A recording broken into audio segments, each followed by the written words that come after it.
Welcome back, my movie lovers, to another Norman Zedrick the Critic review. I'm Alec Perez, and today we're going to be reviewing one of my all-time favorite franchises. But before we begin, be sure to like this video, subscribe to the channel, and link the bell to get notified about any new video that comes on this channel. So today we're going to be reviewing The Lord of the Rings. You guys have heard me, probably want to hear it a second time, but we're reviewing Lord of the Rings. Spoiler alert, for those who have not seen it, I will be going fully deep into this franchise, and if you have not seen the movies yet, I would suggest turn off this video, watch the movies, and come back to this video and hear my honest opinion about the franchise itself. And with that being said, let's get into today's video. So we are going to be reviewing Lord of the Rings. Let's get the whole basic gesture of the story here. It began with the Fellowship of the Rings. 3 were given to the elves, immortal, wisest, and fairest of all beings. 7 to the dwarf lords, great miners, and craftsmen of the mountain halls. 9 reigns were gifted to the race of men, who above all else desire power. For within these reigns was bound the strength to govern each race. But they were all of them deceived, for another ring was made. In the land of Mordor, in the fires of Mount Doom, the Dark Lord Sauron forged secret and master reign to control all others. And into this reign he brought his cruelty, his madness, and his will to dominate all life. One ring to rule them all. So you got elves, dwarves, men, hobbits, everywhere in the world of men. So that's the premise to the story. Now let's get into the movies itself. So the first movie on the list, we have Lord of the Rings, The Fellowship of the Ring. Now, The Fellowship of the Ring received a 91% Fresh Tomato score with a 95% audience score. Box office achievement, $860.5 million worldwide. Very good for the first entry, but let's get into the story. Now, the story is a prince, now turned into a king, by the name of Isildur, stole the reign of power from Sauron, killing him. He's had that reign until he was shot to death by orcs, and the reign has been nesting for 2,500 years until Gollum found it. For 500 years, it poisoned his mind and made him crazy. He loses the reign. Bilbo Baggins finds it, and that's where the reign has been ever since. Now, Bilbo Baggins is turning 111. Frodo Baggins is living alongside with him. Gandalf has decided to go visit the Shire. Frodo Baggins has been telling Gandalf that Bilbo has been acting strange. Eventually, Gandalf found out after the party that Bilbo Baggins has had the reign, and he decides to leave the Shire.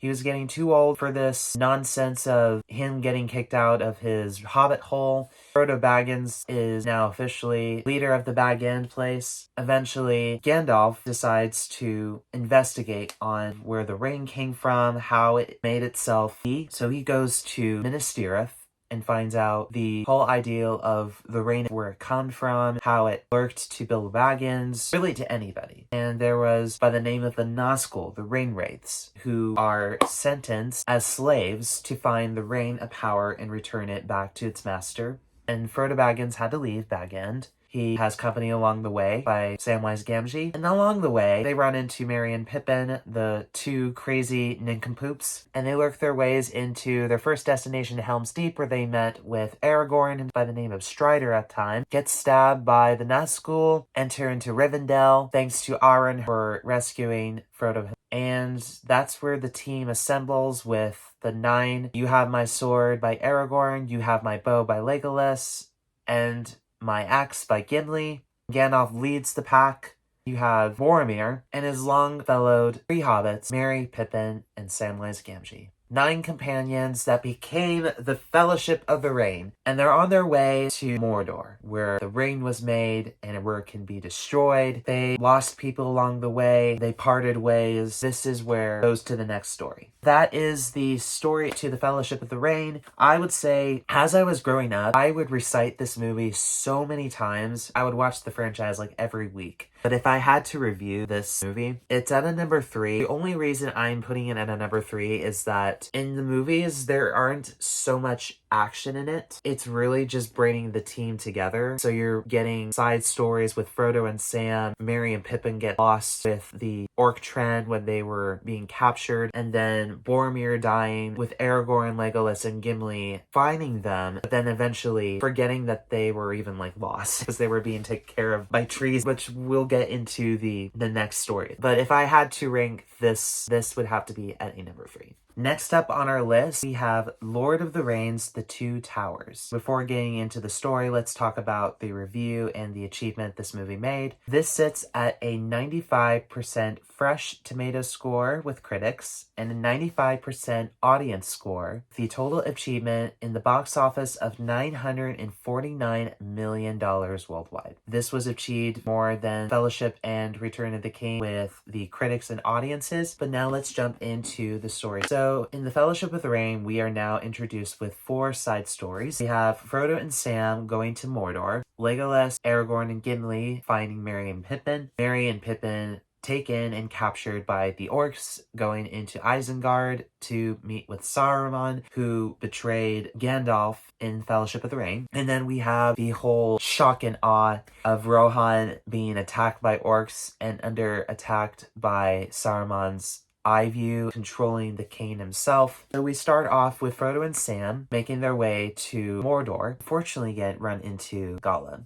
who was the initial thief of the ring. They captured him. They wanted to kill him at first, but then they figured that, well, we do not know how to get to Mordor, but he knows. So they kept him and lead them to Mordor. And then it cuts to Merry and Pippin being captured by the orcs and being taken to Isengard for Sauron to take care of. And then you have Aragorn, Legolas, and Gimli looking for them, not knowing for sure what to do after that. But they run into somebody. They run into Gandalf the White. So you guys may know previously Gandalf the Grey, who sacrificed himself in the Fellowship of the Ring in the Mines of Moria. He came back and to fight the Battle of Rohan that's going on right now. So they make their ways into Rohan and they're met with the Cane, who is being poisoned with Saruman, and Gandalf the White brought him back to the light. They are evacuating Rohan and moving into Helm's Deep, which is the mine fortress. And that is the story to it for the Two Towers. Now, what I like about the Two Towers is there is more story going on. I personally love going from the next story to the next. I gotta say, this one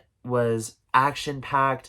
We were brought new characters in, and the costume designs were absolutely fabulous. So this one is sitting at a number 1 because of those reasons. But let's now continue to the final movie, the one that ends everything. So the last and final movie, we have Lord of the Rings, The Return of the King. Why do they call it Return of the King? We'll tell you why once we get to the story. But before getting to the story, let's talk about the achievement this movie made. Now, this one received a 94% fresh critics review with an 86% audience score with a $1.156 billion worldwide. This made a ton of money. It was the biggest movie of the year. It won 14 Oscars, but I would say this one received less with audiences. Not sure why it did, since this is like the one that ends everything. I personally agree with that. But let's get into the story. So the story, Helm's Deep won, and they are met with Saruman, who is the one in charge of leading all of the battles, with the Battle of Rohan, the battle to Helm's Deep. Now they are approached. There is going to be a battle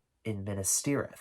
I'll tell you who made that mistake. Saruman has a mind controller ball, and one of the annoying hobbits that were saved by the invasion to hunt down and attack Isengard with Saruman ruin everything and dying. He is viewing the ball, deciding to take a look at it. It was like tempting him so much. He had a vision of Minas Tirith being attacked by the orcs and the leader of everything, Sauron, attacking the City of Kings. And Gandalf decides to ride for Minas Tirith to inform them, and he decides he's not going to go alone. He's going to bring that one that decided to look at the ball to go with him. So they ride for Minas Tirith to inform the steward, not the king, the steward. Denethor was his name. He is a very grouchy old man. Loved his firstborn son, and he detests his youngest son that was introduced in the Two Towers, Faramir. Such a very sad child who was so detested by his dad. But let's get into the side of Frodo and Sam. Frodo and Sam are almost into Mordor. Gollum decides to think of a plan to escape, hunt them down, kill them, and steal the ring. And he's been planning that out toward the ending of the Two Towers, and he had a master plan to lead them to the secret stairs to Mordor, the spider by the name of Shelob, to kill them. Well, that didn't occur to Frodo, because Gollum,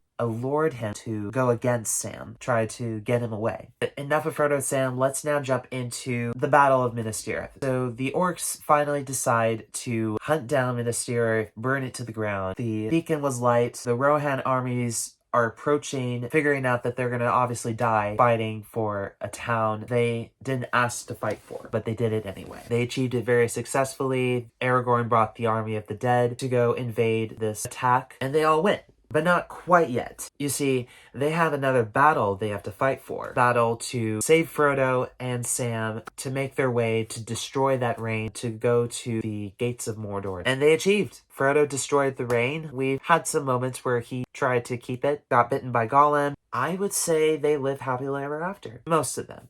We have some that decide to leave this world, as Gandalf was only brought back to save Minas Tirith and bring kinsmanship to Aragorn, as he's the truthful ruler to Minas Tirith. And Frodo was trying to find himself, as he knew this reign was too much of a burden and he had to leave Middle-earth. He left all of his belongings to Samwise Gamgee as the next ruler of Bag End for him to write in his next book. And they all live happily ever after. Alright guys, so we just talked about the story of all of the movies to this amazing novel written by the wonderful J.R.R. Tolkien. But let's talk into the review to all of the movies and my honest opinion. So what do I think about the movies? I've grown up watching these movies for nearly a decade. And I gotta say, every time I watch them, they are just absolutely one of the best movies I've ever watched in my entire life. If you have the extended version, you probably have approached of watching the behind the scene looks and how much they had to like take out of the books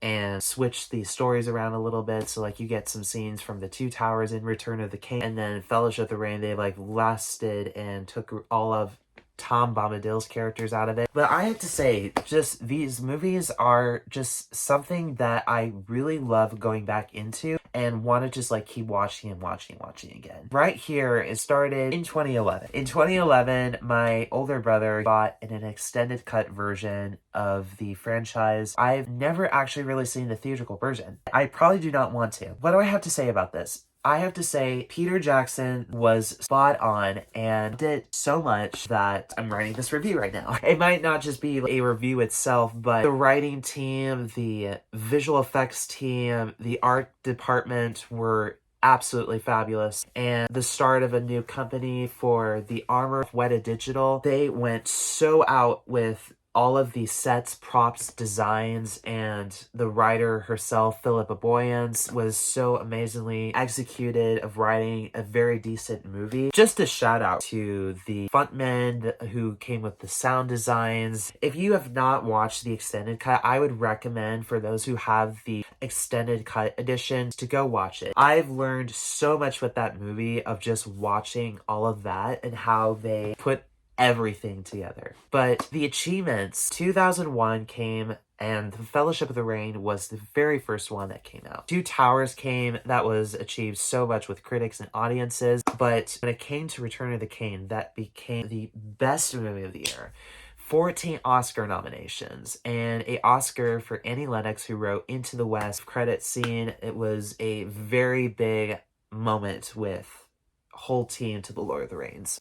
It was so awesome that I really wanted to read the books to it. I actually finished the Fellowship of the Ring book. I'm still kind of in the middle with the Two Towers, and I've never read Return of the King, but I've also would recommend this book called The Silmarillion. It's a book, I believe, by J.R.R. Tolkien. So for those who did not know J.R.R. Tolkien, he was a very truthful Christian, I believe a Catholic. He wrote this book and kind of explained what the presentation for most of the characters were, like Gandalf, for instance, he was like a leader as Jesus Christ. So you could kind of imagine with the crucifixion scene. In the Mines of Moria, he sacrificed himself for the Fellowship to go on without him. And then in about 3 days, he was brought back to life. So you have the resurrection, Easter Sunday, and then Gandalf coming back to them, saving them, and helping them fight Rohan, Minas Tirith, and get to Moria. In about 40 years, Jesus was ascended to heaven. Kind of, you see it a way that Gandalf left this world to go back to the Grey Havens, land of the dead. So it's a good book. I recommend reading it. But this is my honest opinion, guys. But let me know what you really thought of this review. And if you guys are not already yet a subscriber, I can subscribe to my channel. And please give this video a like if you really like this review. And also, we have Instagram and Facebook. But with that being said, everybody, thank you guys again so much for watching my full review of the Lord of the Rings franchise, and I hope you guys have a wonderful day.